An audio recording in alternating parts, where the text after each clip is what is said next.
hour. Rick, do you want to just remind folks how we're going to manage the call today? We'll go from there. I don't think I have anything to say, Bill. Okay. What I would add is if everybody could mute their lines, please. That way, barking dogs, telephones, other things that come up won't come up on the call. And what I'd ask is a way of you can mute your lines, by the way, usually down at either the bottom or the top right, you'll see a mute button and you click on that and it'll mute your lines. We will take questions during this. I think the most efficient and easiest way to take questions will be via the chat feature. I've got about 15 questions here.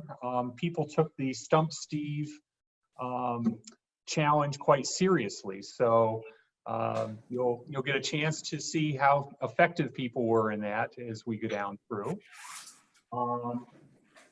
I want to start, by the way, by apologizing for those Star Wars fans out there. I had no idea when we booked this meeting that we're coming up against May the 4th be with you in the marathon they've got going on TBS right now. So hopefully you've pressed record so you don't miss anything important there. It does make me grateful that you all took the time out to join us this afternoon. It's my pleasure to introduce Steve Schneider, Eastman's new general manager and chief executive officer. Say something, Steve, so your face comes up. Yep, good afternoon, good evening, everyone. There you go. Steve comes to us from the Upper Valley Lake Sunapee Regional Planning Commission, where he served as executive director. For those of you who saw his resume, you will also recognize that he spent nearly 11 years as the town manager in Enfield. Steve is in day 2 of his employment, but he has been working closely with the board and the staff for nearly a month. It's a great deal for Eastman over the past several weeks. It's a crazy time to start, but in many ways it feels like we've been working together for months. Steve, just to get us started here, I've been getting lots of questions via email, and we'll take some questions today using the chat feature on Zoom. But I guess where I'd like to start is by asking you why you chose Eastman. It's a good question. And if you see me waving, there are people walking around here, and so I don't want to be rude to those folks as well. As a couple walk right by with a little puppy. Thank you. So. Steve, just explain where you are because. Oh, I'm in my office. Yep.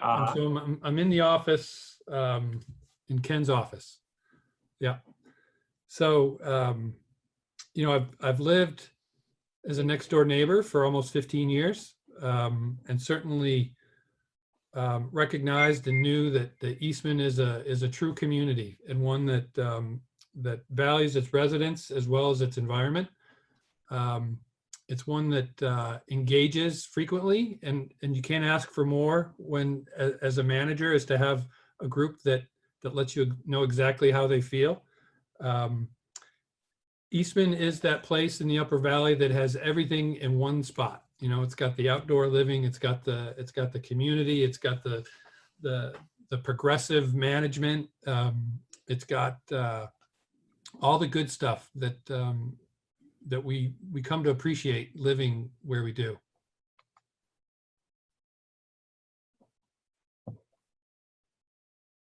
Yeah. That's it. Oh, okay. Yeah. No, thank you, Steve. Yeah. You know, and this question makes more sense now than it probably did even when my wife asked it. You know, she was sitting there thinking, I asked her, well, what would you want to ask Steve? And her question is, you know, given all that's going on and the fact you're going to have to work with me, do you still want this job? I can't be sure if that was because of the virus or having been married to me for 36 years. So, you know, you've been at this for a month not being paid and 2 days being paid. Yeah. You know, what's your thoughts 2 days in? It's not the craziest first 2 days I've ever had starting a job. How's that? When I started the job in the Poconos, the manager I was working for was pregnant with twins and left the day I started. So we moved to a community that I had no connection to, and for the next 2 months was leading an organization that I had no idea about. So this is actually not the most severe circumstances, if you will. Of course, you know, this is, you know, you don't make choices about changing jobs, certainly at my point in my career, lightly. And so coming here is an absolute great choice for me and my family. And I'm excited, and the first 2 days here have done nothing but kind of promote that thought that this is the right spot. Cool. So you mentioned your family. Yeah. We had an extensive set of interviews that we put Steve through. I think 2 full rounds, I guess, one via telephone and then in-person interviews for a full day. And we were trying to get a sense of Steve and how he could help us with some of the things that are going on, and specifically at that point in time, the labor shortage that was here in the Upper Valley. And one of the things that Steve said he could do with respect to helping us on the labor shortage is put his kids to work. So with that as an intro, can you tell us a little bit more about your family? Yeah. So my wife and I have been married almost 25 years. It'll be 25 years this December. We have 2 children. Owen, who's 19, is a sophomore at UNH studying bioengineering. And my daughter Isabel right there, who just turned 17 and is a junior at Mascoma. Yeah, they both would love to work here. I also have 5 brothers if we're that desperate for employment. I'm sure I can convince a couple of them to come up here for a little while. Now, what can you tell me about the guy in this picture? Yeah, that's me. Oh, it's you. There's a short and long story to that. The short story is that every November I grow a beard in support of Men's Health Awareness Month. It started in Enfield with just a mustache. Sometimes it's called Movember, and it's kind of progressed to a beard. So from November until usually mid-April, I might be a little shaggier than normal. That is, my daughter and I were at Sugar Bush enjoying the outside. Now, I would just point out that he did not have that beard when he interviewed for the job back in March. So we have a special guest on the call today, Mr. Ken Ryder, who is very much still a part of our team and has been taking the lead on managing our response to the pandemic. Ken, if you're out there, say hi. There you go.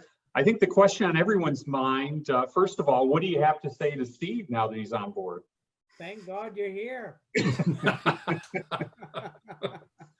Well, you know a little bit about transitioning from town management into a setting like Eastman. Any advice that you have for him?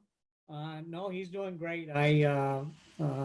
It's nice to know that somebody with Steve's experience and background, especially in the emergency management arena, is going to be taking my spot. You think that emergency management skill will come in handy? Is there anything going on that we need to be worried about? No, nothing. I mean, it's so quiet, it's not even funny. So Ken, the question on everyone's mind is how we're going to provide services while keeping people safe from infection. And I was hoping you could give just a quick update on how we're working to come up with answers to the questions that everybody has. So first of all, Governor of the state of New Hampshire is actually leading the way.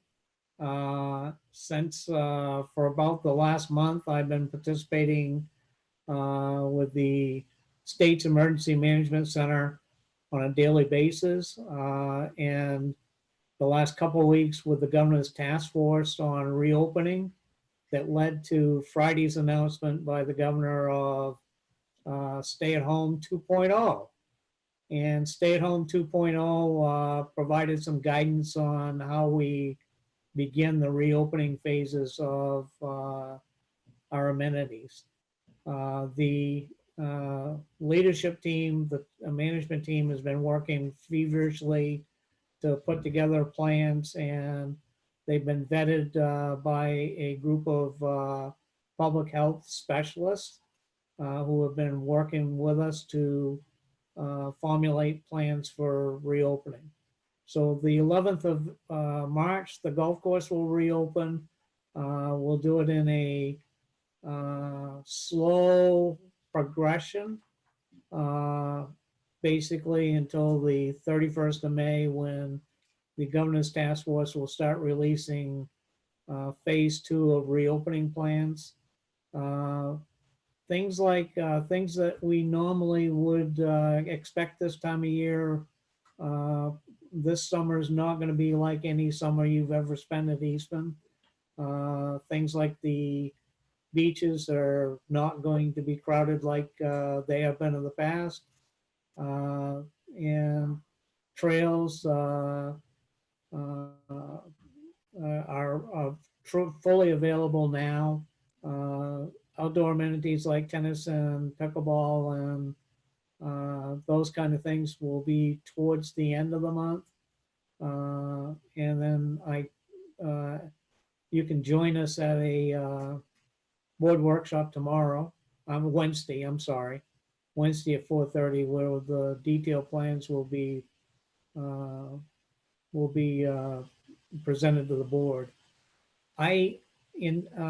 Just as a closing comment, I could not have imagined when I gave my announced that I was retiring last summer that I'd spend the last 2 months of my time at Eastman in an emergency management arena.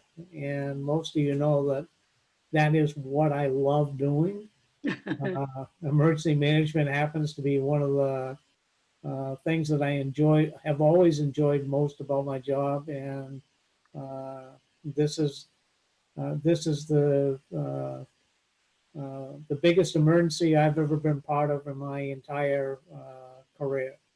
And I really appreciate the Eastman owners paying attention to what the guidelines, the guidance that's been sent out, and for protecting the other Eastman owners. Please keep doing it. Don't let your guard down. This is not over by any means, and it's going to be an interesting summer and fall. Well, Ken, I know I speak for the board and for Steve when I say we're very fortunate to have your talents and your experience on this. We all know that the experience we have doesn't help us at all prepare for something that nobody's ever experienced, unless you were alive in 1918, and no, you weren't, Ken. But it is something that really has come in quite handy. So I just received a text that we are now at 100 participants, and everybody that wants to come in is getting locked out. Oh, okay. So you gotta be on time if you want to get in this party. So thank you, Ken. Steve, you ultimately are going to be inheriting the execution of this plan and figuring out how to put it all together. I know that we're light on specifics. You'll hear more about that in the board workshop on Wednesday if you want to dial into that. But I am interested in you talking a little bit about the principles that'll guide your thinking on all of this. Sure, happy to.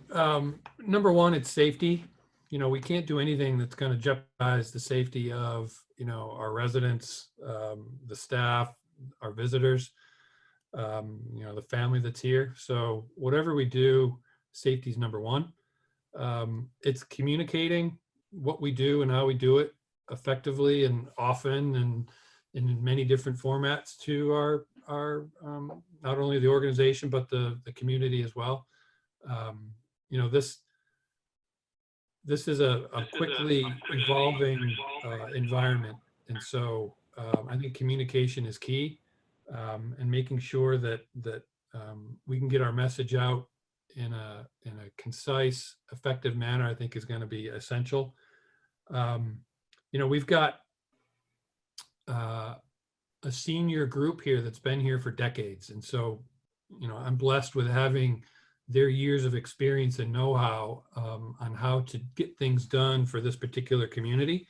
And so I'm going to rely heavily on them, not only the paid staff, but also the volunteers that have stepped up to participate. So safety, communicate, and reliance on, the existing staff that we have. Great. I'm going to go down through questions that were sent to me via email. I would remind folks that using the chat feature, and you can do it at any time, we'll just queue up questions. You can ask additional questions that we'll pose as we go through the call. I'm going to actually take the first one. Don McGinnis asked, when will we who own homes in Eastman be able to return to our homes without a 14-day quarantine? The quarantine virtually makes our houses unusable. I would start by pointing out the 14-day quarantine isn't an Eastman thing. That is actually a state of New Hampshire item from the governor designed to try and help stop the spread of the virus. The nature of the 14-day quarantine is to suggest that you stay at home. You don't go to the store, you don't go to the post office, you can go out for walks and get some fresh air. But what we're trying to do is go out for walks. You need to mute your phone, please. Oh, sorry. So what we're really looking to do is to have people avoid being in a situation where they might inadvertently pass the COVID virus to others. Now, the good news in Eastman is we've done a lot of work to try and help people who are respecting the self-quarantine order so they can get the things that they need. First of all, if you were to send an email to help@eastmannh.org, we have volunteers, or some 60, that are ready to go help pick up mail, pick up groceries, do whatever people need.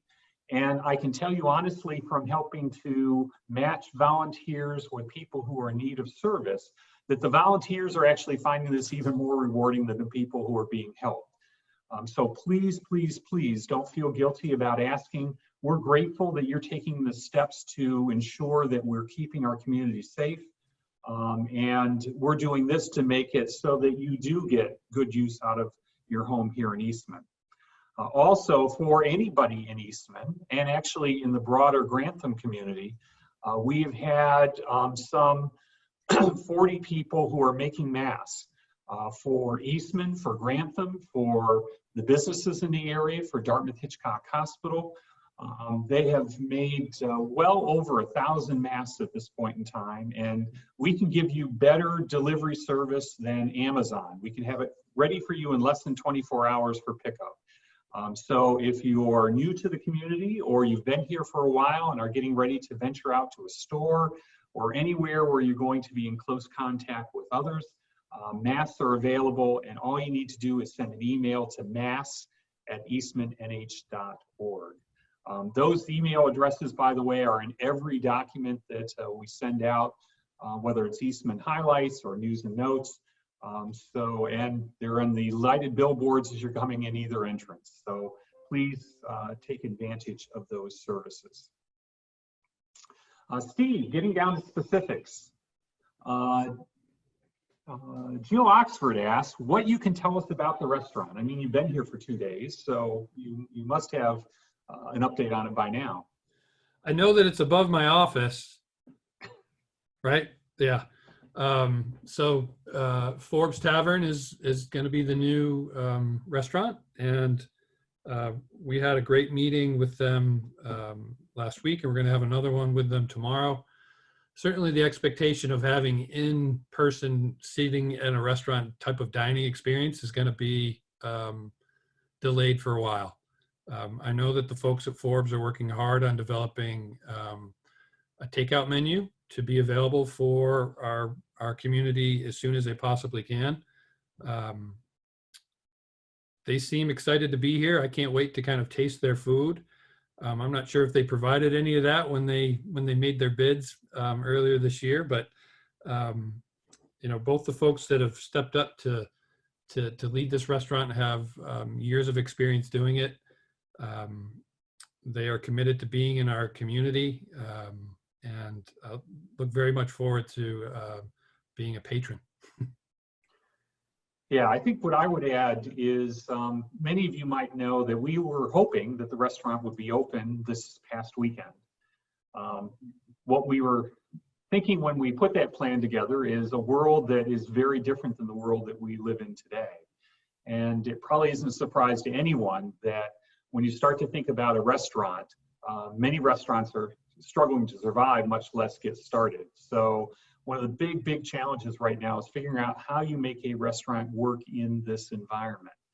Right now, it's a takeout environment. We expect later in the month, it may expand to an environment where you might be able to eat outdoors, but all of it is quite different than anything that most experienced restaurateurs have had a chance to do, much less folks who are trying to start their first business. So we're working closely with them. There's still some things that need to be hammered out that I'm hoping we can get accomplished, but keep them in your thoughts, because it's a hard thing to try and figure out how you start a business in this crazy world that we live in, and they're working very hard to make that happen.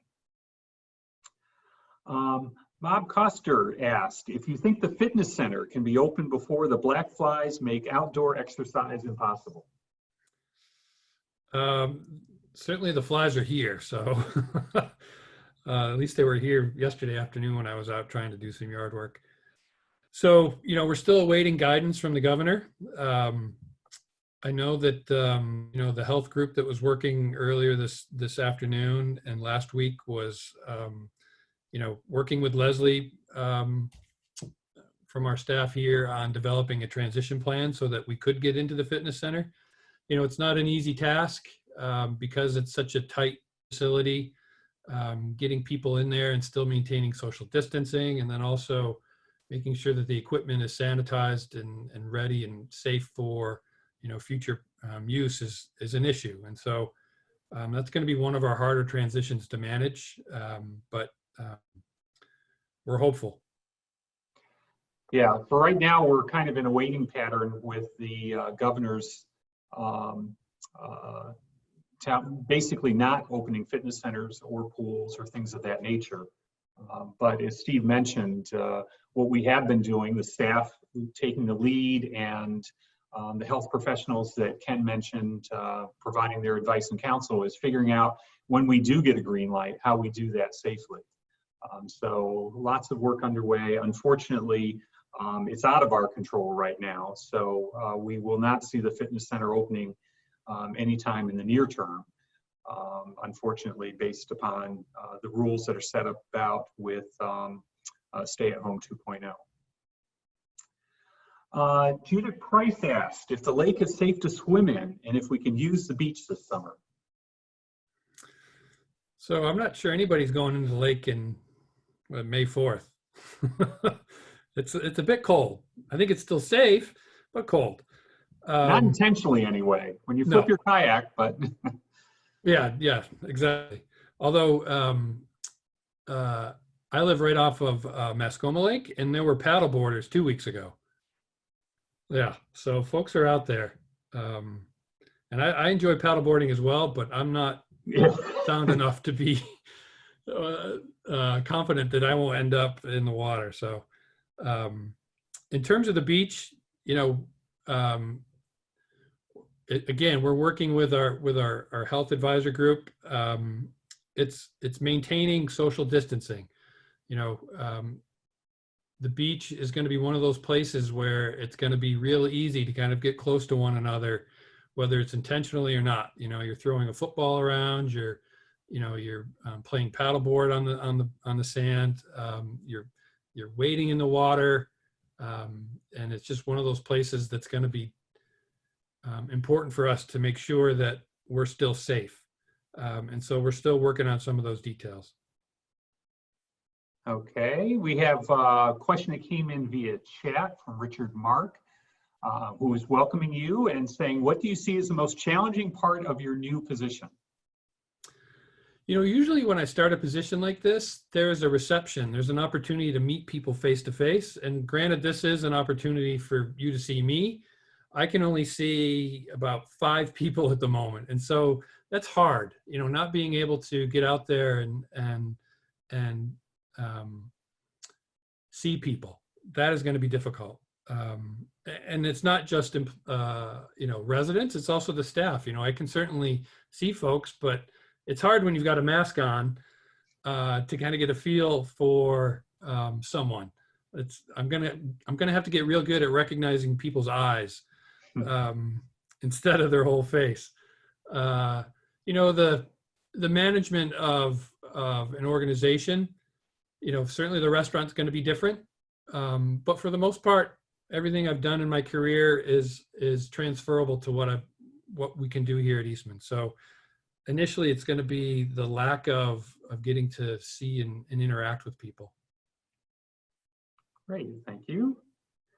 John Plodzik asked if you could speak to the plans to clean up the woods on road round the lake. So many trees are down and it looks bad. Yeah. And so that's a new one for me in terms of trees being down. And I know that this was done as part of a program with Eversource to clean up some of their power line issues. And so they're committed to come in and clean up some of that, some of those down trees, hopefully in the near future. Yeah, we had an enormous amount of work done. I think there was actually Eastman Presents where Eversource came in. Mary Niles' face I see there helped to organize that. But it's been a tremendous benefit to us as far as the power being much more stable and reliable here. They do have a plan that basically takes down the trees, gives people a little bit of time, because there are a lot of people, believe it or not, that go and pick it up for firewood. Oh, yeah. But they are planning to come back over the course of the summer and pick up the trees that are down that haven't been otherwise taken by residents.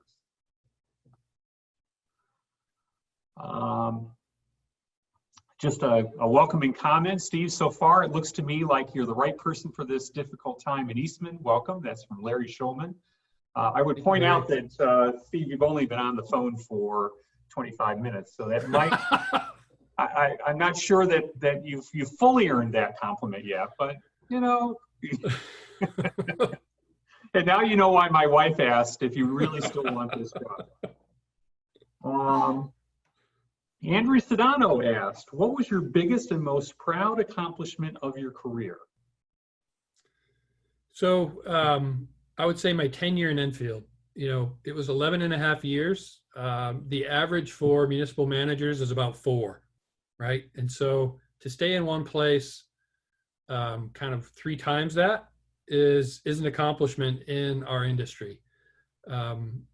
And it's the goal, I think, of most managers, just to stay in one place. It just doesn't happen for a variety of reasons. Within the first 18 months of me being in Enfield, the 3 select board members who hired me were gone. And so I was kind of floating out there, not knowing that the people that were newly elected still supported me. And I was able to stay on another, 9+ years. And so to me, that's a big accomplishment, especially in the municipal manager world. Excellent. The follow-on question she had is the biggest challenge and how you resolved it. Yeah. So also in Enfield, this Grantham has this, they have trustees of trust funds. And so in Enfield, our trustees who are independently elected made an investment, a poor investment, and we ended up losing about $300,000 of town money. And so we had to, and this was made known to us in December, late December. So our budget was done, and we had to kind of break this news to the community that we would no longer have $300,000 available. And so we did what I thought was an excellent job of communicating that the money wasn't there, that it wasn't done intentionally, that these were good people. They just made a bad decision, that we had a plan to ensure that this wouldn't happen again. And also we had to do this eventually at town meeting in front of about 200 people. Not always a comfortable place to share that, yeah, we made a mistake and we lost $300,000 and we're not going to get it back. And so that's a challenge. It's not something that you certainly wake up saying, yeah, let's do this today. And how'd you resolve it? So we made sure that, we had the state come in, the state auditors came in and reviewed our process. And even though the decision they made was proper, we made some adjustments to their investment policy so that they could no longer invest in risky investments. So going forward, they've got a policy and plan in place that kind of limits their investments. I was kind of hoping I've lost 300,000 of my 401k, and I thought that maybe there was some strategy that I hadn't thought of yet to find out how to get it back. No. Oh, well, it's worth trying. I would point out, by the way, we have 100 people on the line, which is terrific. A lot more that wanted to, but we have a limit in terms of the number of folks we can have on Zoom. We would ask that if you have questions, you can use the chat feature. I think that's the easiest and quickest way to get questions in. So feel free to, I think down on the bottom of your screen, right in the middle, or maybe the top, depending on the kind of interface you're using, you can click on chat. It'll open up a typing box, and you can send in a quick question that I would be happy to forward on to Steve. Tony Taylor pointed out that you are a celebrity. I knew a lot of things about you, but not that you had written an article for New Hampshire Town and Country's March-April issue. I heard it was the feature story, but I haven't seen the magazine to confirm that. In the article, you stated, if we do not make fundamental substantive changes in how housing is created and sustained, our region will no longer be a special place to call home. How do you see that? How do you see Eastman going forward, addressing that statement and responding to the questions of the housing survey? So Town and City is a very limited publication of maybe 2,000 copies, and it goes to town offices. If you're desperate to read the article, I'm sure you can go to the Grantham town office or the Enfield or Springfield town office and leaf through it. So at the RPC, you know, we're required every 5 years to do what's called a regional housing needs assessment. And it's basically just to do some demographic work. Where do people live? How much do they pay for their housing? What type of housing do they live in? How old are they? How, you know, what's their commute distance? It's data that when we last did this report 5 years ago was eye-opening in that it clearly indicated that we are an aging region, and the region, not just including, you know, Upper Valley Lake Sunapee, but also on the other side of the river. So the Upper Valley is not just a New Hampshire place, it's a Vermont and New Hampshire place. So it indicated that we're an aging place, that it costs a lot of money to live here, and that people don't have the housing that they need to kind of move through their life. And so to kind of replicate that again 5 years later didn't seem like a worthy use of time or effort. We're still an aging group. It still costs a lot of money, and we still don't have adequate housing for our region. And so what we decided to do was engage with our cousins from across the river and the two regional planning commissions that mirror ours and do a true regional housing needs assessment. And it's called Keys to the Valley. And it's to collect the data, but it's also to get into the reasons why housing is so difficult to create in the region. What are the obstacles? Is it purely financial? And what can we do to make the banks understand that? Is it a building issue? Is it municipal regulations? And what can we do to help our municipalities understand that without addressing this, we're not going to have the people around here to kind of do the things that we need. You know, we're not going to have, you know, the hospital, while it seems like it can expand forever, won't if they can't find housing for their staff. Hypotherm won't continue to expand. You know, Wayland and Charlestown won't expand. Ruger and Newport, you know, these places that employ over 1,000 people won't stay here if they can't find places for their people to live. So in terms of Eastman being a part of that, you know, Eastman is filled with a wealth of knowledge. And so I would encourage folks to participate as actively as they can in this process. and reach out to whether it's Enfield, Springfield, or Grantham and say, hey, what are we doing here? How can we help? You know, Eastman is known as being an intergenerational community. That's something that is in real danger if we don't make sure that we have places for all generations to live, whether it's the first-time buyers or it's the empty nesters and the folks that want to retire and stay in place. All those are unique issues. And what Keys is trying to do is help develop workable solutions for communities of all sizes. So what's going to work in Eastman may not work in Canaan or Grafton or Springfield or Lebanon or Claremont, right? And so each of those communities have different housing needs. And Keys is doing some intense data work. It's building needs analysis. It's reaching out to specific interest groups. So it's healthcare, it's seniors, it's education, it's finance, it's builders, you name it, anything that can be remotely associated with housing. We've found 3 or 4 professionals in our region to sit down in a room and ask them, how can we fix it? What would you do? ... So it's a long-term project. You know, there's probably a year of work that still has to be done. It's the one thing that I'm sad to say that I wasn't able to finish while at the RPC. And it's the one issue that if we can't solve it, the Upper Valley as a region as we know it today isn't going to be the same. Thank you for that. Some questions that came from online. Brad Brewer asks, any ideas on how to expand or maintain the coffers at Eastman? Expand? Yeah, I mean, that's not my strength, honestly. That's not something that from the municipal world, how can we get more money out of people? That's usually not how that equation works. It's usually how can we spend less? So I'm good at that. I'm good at figuring out ways to make sure that we're still providing a high level of service, but for the least amount of money. And so maybe that expands our coffers. Okay.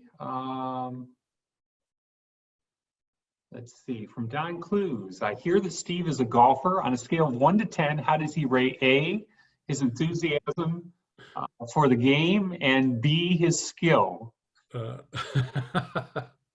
So growing up, we belonged to a club and it was about a mile from our house. And so probably from the age of 10 to 20, I would play, 30 plus holes a day when the weather was right.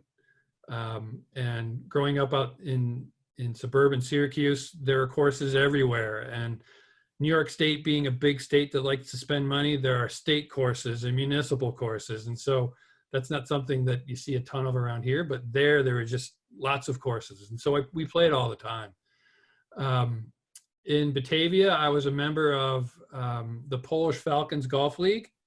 Believe it or not, it was a very popular and prestigious golf league to be a member of. And so I was honored. And actually we placed a few times. So, well, my partner and I, we never won, but we did place. I enjoy the game. I wish I could play more than I do. When I play regularly, I would say I'm a bogey golfer. When I don't play regularly, if I break 100, I'm happy. So, by the way, for translation purposes, for anybody who didn't understand where Steve was from, he said Syracuse, it's Syracuse, but that's okay. And what do you drink up there, Steve? In the summertime, we enjoy a cold pop. Yeah. Yeah, Steve and I had fun in his dinner out because we both gave up something for Lent. I gave up dessert and he gave up pop. So I made sure that I ordered a soft drink for dinner, and Steve, because he was interviewing, actually refrained from ordering dessert. I did, yeah. All right. Next up, from Duncan Wood. Duncan says, there's currently a freeze on capital projects for fiscal year ending 2021. What will the process be for deciding which, if any, projects can proceed this year as planned? That's a good question. And the meeting I had just before this one was with that group, kind of game planning what we can do this year in terms of planning for next year, and how is that going to impact our operations and the infrastructure that we have. So I think at the board meeting on Wednesday, there's going to be a little bit more discussion on that. It's one of those decisions that needs to be made. This is an uncertain time in terms of what a future holds for our finances. And I think it was proper to kind of put a hold on capital expenditures until we have a better understanding of what it'll be like in 6 months. Certainly right now we're very stable and the finances are in very good shape. But that's right now. It's how long our current environment will last is going to dictate, what we do on a capital expenditure place.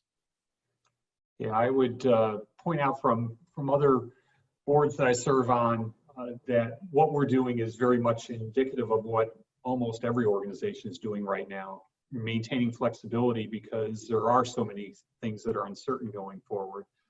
We have made capital expenditures for items that are particularly focused on safety and maintaining some of the fundamental things that we need as a community. Probably one of the most obvious examples is the netting that was just put at the driving range, assuming we get to use the driving range again at some point in the future. That was something that was done specifically to help us with respect to making sure that people in the parking lot remain safe. And there are other items that you'll see us spending money on along those lines. We also had a question about, we just talked about capital. What about our operating budget? Yeah, the senior staff has been asked to review, right now our summer operations to see if there are savings that can be made. And that certainly will follow through into the fall and the winter. A large part of what we do is going to be dictated by the weather. And, we can save as much money as we can during the summertime and then lose it all in a snowy November, December, January, right? And so staff has been working, though, to make sure we are ready to make changes if we need to in terms of saving money on the operational side as well. Yeah, it's probably worth pointing out that as we've gone through all this, we've worked hard to keep the jobs for all of our full-time staff. In some cases, those jobs were easy because it's maintenance of the roads and things that have to happen anyway. In other cases, we've had people wear different hats than they might normally wear, providing services to the community that are needed now more than ever, or perhaps services that would have otherwise been subcontracted. So there's been a lot of creativity by the entire staff in finding ways to be very smart about how we spend money in these times. And the good news is we start from a very, very good foundation financially. So unlike many organizations that might have been in trouble before they enter the crisis and therefore very quickly end up in a very bad spot, we start from a position of strong financials that accelerate or hold us well. Don Nordsey asked, Don was part of the search committee, by the way, and Don has the distinction of been on both the search committee for Ken and for Steve. Yep. But his question is, next year is Eastman's 50th birthday. What ideas do you have for celebrating it?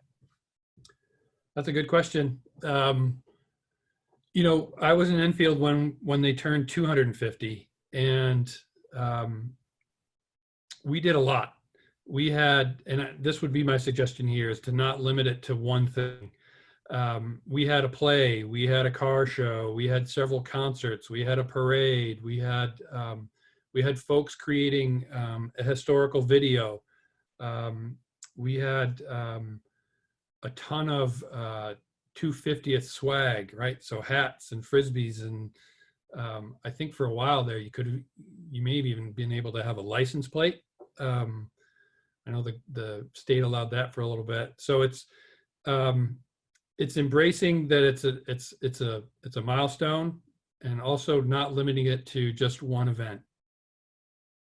And it needs to be planned for a long time. It's not something that gets done in about 6 weeks. This has to be game planned for a while. Yeah, it's nice that we have a year to work on it, not only because it takes a lot of work to get it ready, but Yeah. also because a lot of the things you talked about hopefully will be back in vogue by the time we get to Right. July of 2021. Yeah. I remind people that if you have questions, as you've seen, people are using the chat feature. It's down at either the bottom or the top of your screen, depending on how you look at it. If you click on that box, you can open up a message box and get your questions in.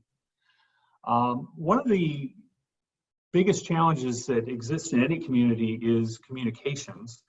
What ideas do you have on how we can improve two-way communications with Eastman owners? It's a good question. This type of communication is different and new. We've got 100 people to show up today to listen to you and I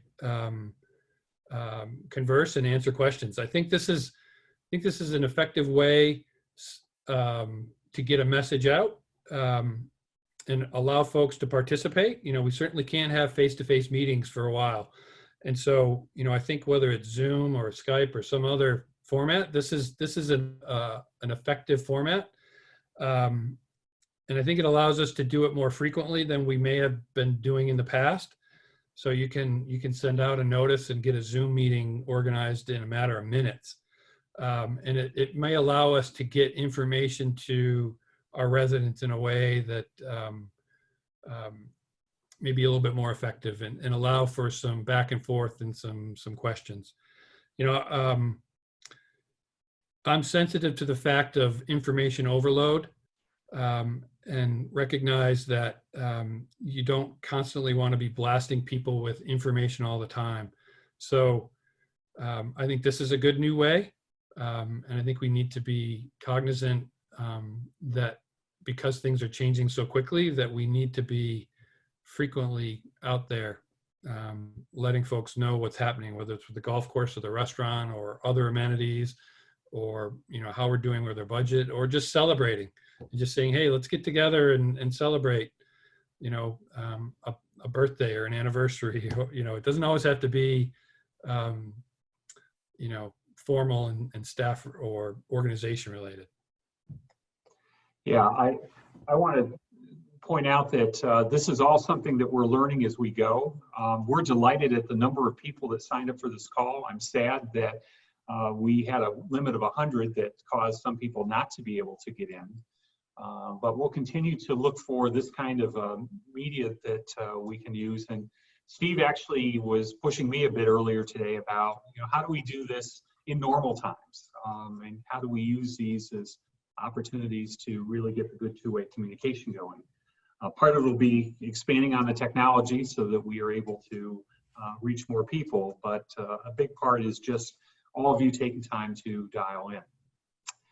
I have a question here from Phil's iPad. I think that's Phil Langsdorff.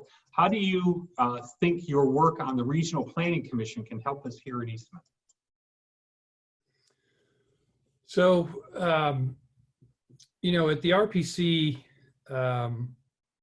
I was able to interact and engage with a number of different groups that I think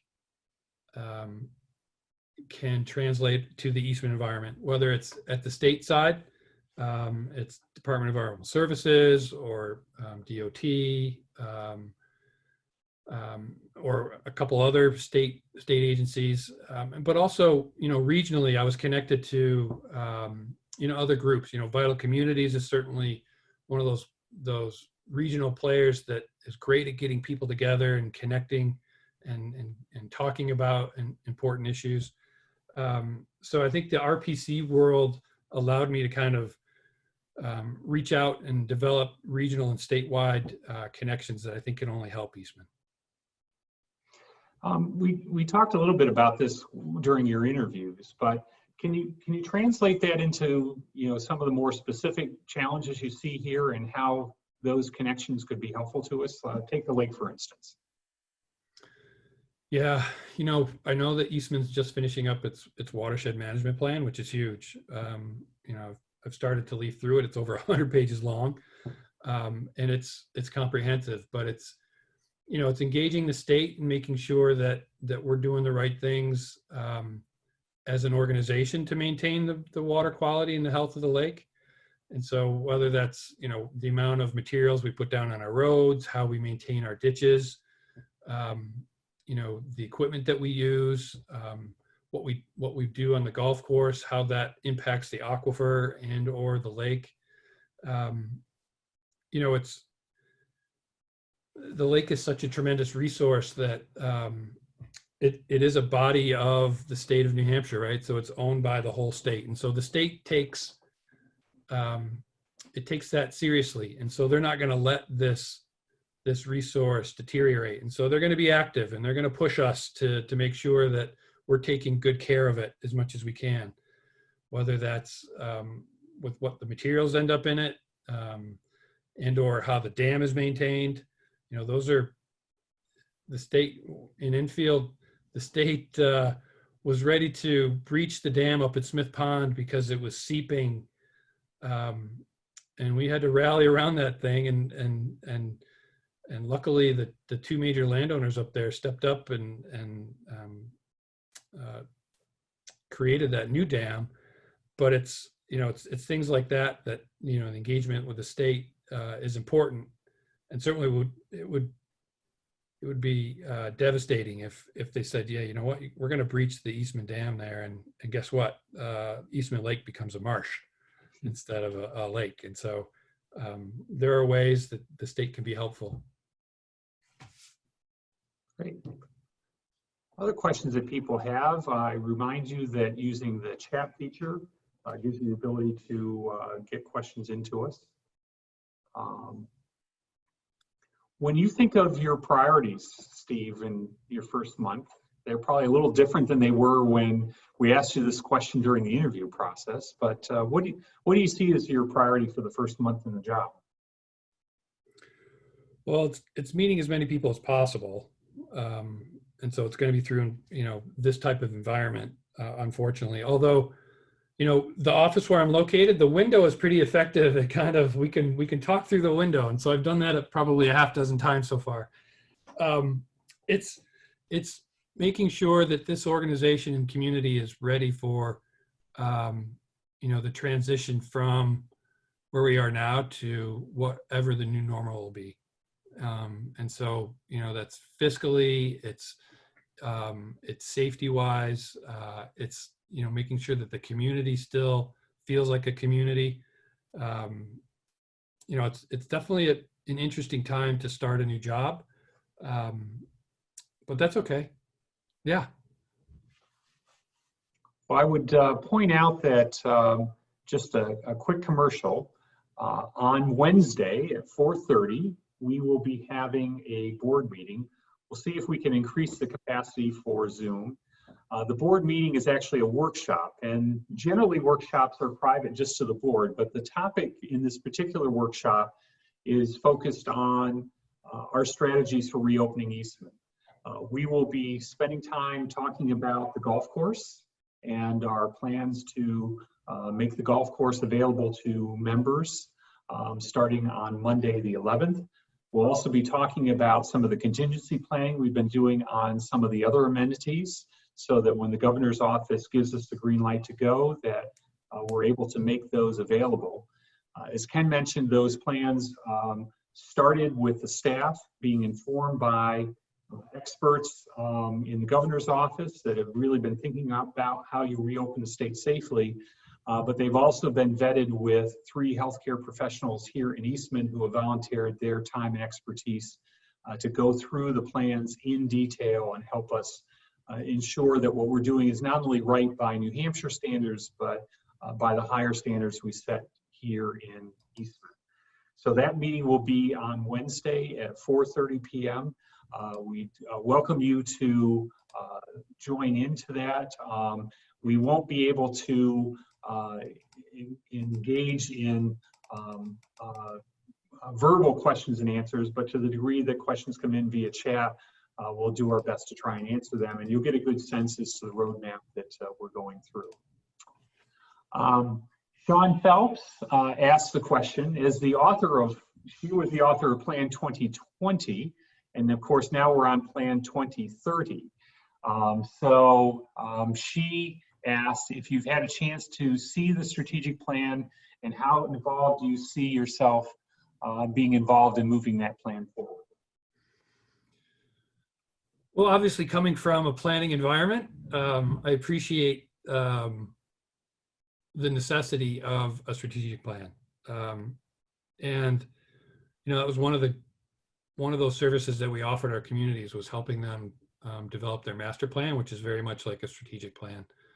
And, you know, I had a different approach than most folks. I wanted the strategic plan to really be an operational plan, so that you're not just creating a vision without having, you know, some objectives and achievable goals that outline this group can do this in this many days, and this is how much it's going to cost, and this is how we can finance it. You know, I wouldn't necessarily say that it's fun, but I enjoy it. I enjoy being a part of the strategic plan, and I would anticipate that, you know, I would be very involved in assisting and facilitating as we go through it. Yeah, I would point out that when we were doing the interviews, we had a question on the strategic plan, and we were fortunate. We had a lot of candidates for the job here. I would say there was no one who had studied it in as much depth and detail as Steve. He knew more about the strategic plan than I did, which was kind of embarrassing, but it is clearly something that he enjoys focusing on and digging into the details. So it's not something that'll be in a dusty binder on the back of your shelf, I don't think. All right. Well, you all have been very generous with your time. Steve and I very much appreciate that. You get a chance again to see us in action, 4:30 Zoom call on Wednesday.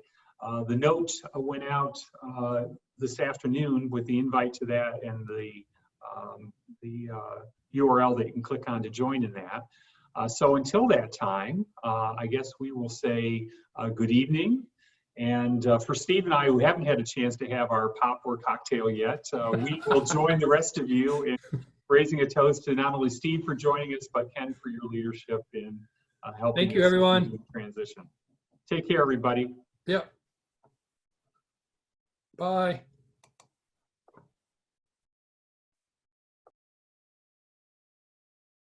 Thank you.